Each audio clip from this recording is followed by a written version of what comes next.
ISF এর কর্মী সমর্থকদের উদ্দেশ্যে বলবো, ভোট ভাগাভাগি হলে আপনাদেরও ভালো হবে না, মানুষেরও ভালো হবে না।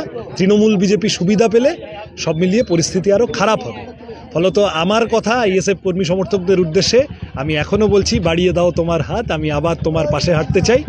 এখন কেউ যদি আমাকে আমার মতো থাকতে দাও, নিজেকে নিজের মতো গুছিয়ে নেব বলে, সেটা তাহলে তার রাজনৈতিক পরিপক্কতা নিয়ে প্রশ্ন উঠে যায়।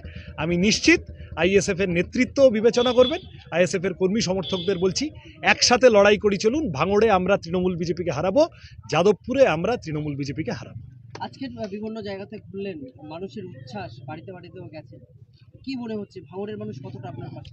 না, আজকে মূলত যে অঞ্চলে ঘুরেছি, পঞ্চায়েতে ভোট লুট হয়েছে, তৃণমূলের সন্ত্রাস আছে, সেই সন্ত্রাস থেকে ফেটে বেরিয়ে মানুষ বলতে চাইছেন যে লাল ঝান্ডা ফিরুক, এবং লাল ঝান্ডার হাত ধরে ভাঙড় সহ যাদবপুর আবার নতুন করে গণতন্ত্রের আস্বাদ পাক, সেই অ্যাসিওরেন্স দিতে রুজি রুটির কথা নিয়ে গেছি। মানুষের সমর্থন ব্যাপকভাবে পেয়েছি, ভালোবাসা চাইছি।